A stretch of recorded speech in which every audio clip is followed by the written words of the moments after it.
ಇಲ್ಲಿ ಅಕ್ಕ ತಂಗಿ ಕೊಳ ಅಂತ ಇದೆ ಇಲ್ಲಿ. ಅಲ್ಲಿ ಅಕ್ಕ ತಂಗಿ ಕೊಳ ಅಂದರೆ ಅಕ್ಕ ತಂಗಿರು ಇಬ್ಬರು ಅಕ್ಕ ತಂಗಿರಿದ್ದರು. ಅವರು ಇಬ್ಬರು ಏನು ಯೋಚನೆ ಮಾಡಿದ್ರು ಅಂದರೆ, ಒಂದಿನ ತಾಳು ನಾವು ಇಷ್ಟೆಲ್ಲ ಇದು ಮಾಡ್ತೀವಲ್ಲ, ಜನಗಳಿಗೆ ಉಪಕಾರ ಆಗುವಂಥ ಕೆಲಸ ಏನಾದರೂ ಮಾಡಬೇಕು ಅಂದ್ಬಿಟ್ಟು ಯೋಚನೆ ಮಾಡಿದ್ರು. ಅದರಲ್ಲಿ ಜನಗಳಿಗೆ ಉಪಕಾರ ಆಗುವಂಥದ್ದು ಅಂದರೆ ನಾವು ಮಾಡಿದ್ದು ಎಲ್ಲ ಸಾರ್ಥಕ ಆಗಬೇಕು ಅಂಥ ಕೆಲಸ ಮಾಡಬೇಕು ಅಂದ್ಬಿಟ್ಟು ಇಬ್ಬರು ಮಾತಾಡಿಕೊಂಡು ಒಂದೊಂದು ಕೊಳನ ಕಟ್ಸಿದ್ರು. ಆ ಕೊಳ ಕಟ್ಸಿದ್ರೆ ಏನಾಯಿತು, ಅಕ್ಕ ಏನು ಅಂದರೆ ಒಂದು ಸ್ವಲ್ಪ ಲೆಕ್ಕಾಚಾರ ಹಾಕೋದು, ಇದು ಜಿಬಣ್ತನ ಅಂತಾರಲ್ಲ ಆ ಥರದಲ್ಲಿ ಇದು ಮಾಡಿದ್ದು. ತಂಗಿ ಏನಾದರೂ, ತಂಗಿ ಧಾರಾಳು ಮನಸ್ಸು, ಅವಳು ಯಾವುದಕ್ಕೆ ಖರ್ಚು ಮಾಡಿದ್ರು, ದಾನ ಧರ್ಮ ಮಾಡಿದ್ರೆ ಯಾವುದನ್ನು ಅವಳು ಲೆಕ್ಕ ಆಗ್ತಾ ಇರಲಿಲ್ಲ.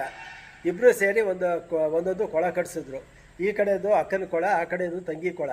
ಅದರಲ್ಲಿ ಏನಾಯಿತು, ಕೊಳ ಎಲ್ಲ ಕಟ್ಸಾದ್ಮೇಲೆ ತಂಗಿ ಯಾವುದೂ ಲೆಕ್ಕ ಹಾಕಕ್ಕೆ ಹೋಗಲಿಲ್ಲ. ಎಷ್ಟು ಖರ್ಚಾಯಿತು ಏನು ಅಂದ್ಬಿಟ್ಟು ಖರ್ಚು ವೆಚ್ಚ ಏನೂ ಲೆಕ್ಕ ಹಾಕಲಿಲ್ಲ. ಈ ಅಕ್ಕ ಏನು ಮಾಡಿದ್ಲು, ಅವಳು ಎಲ್ಲದಕ್ಕೂ ಲೆಕ್ಕ ಹಾಕ್ತಿದ್ಲಲ್ಲ, ಅದೇ ರೀತಿ ಏನು ಮಾಡಿದ್ಲು, ಆ ಅಕ್ಕ ಅವಳು ಎಲ್ಲ ಅದನ್ನು ಲೆಕ್ಕ ಹಾಕ್ಬಿಟ್ಲು.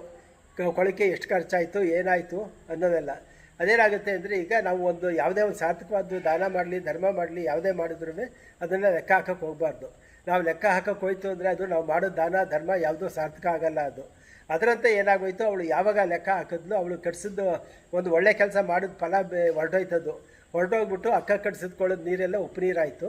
ಅದೇನಿದ್ರು ಬರೀ ಬಟ್ಟೆ ಪಾತ್ರೆ ಬೆಳಗಕ್ಕೆ, ಸ್ನಾನಕ್ಕೆ, ಬಟ್ಟೆ ಒಗೆಯೋಕ್ಕೆ ಅಂಥದ್ದಕ್ಕೆ ಉಪಯೋಗಿಸ್ತಾರೆ. ತಂಗಿ ಏನು ಅಂದರೆ, ತಂಗಿ ಯಾವುದೂ ಲೆಕ್ಕಾಚಾರ ಹಾಕಲಿಲ್ಲ, ಧಾರಾಳ ಮನಸ್ಸು, ಅವಳು ಮಾಡಿದ ಕೆಲಸ ಸಾರ್ಥಕ ಆಯಿತು. ಆ ನೀರನ್ನ ದೇವಸ್ಥಾನಕ್ಕೆ ತಿರುಮಂಜಕ್ಕೆ ತೊಗೊಂಡೋಗಿ ದೇವ್ರ ತೀರ್ಥಕ್ಕೆ ಎಲ್ಲ ಉಪಯೋಗಿಸ್ತಾರೆ, ಅದನ್ನು ದೇವ್ರ ಕಾರ್ಯಗಳಿಗೆ.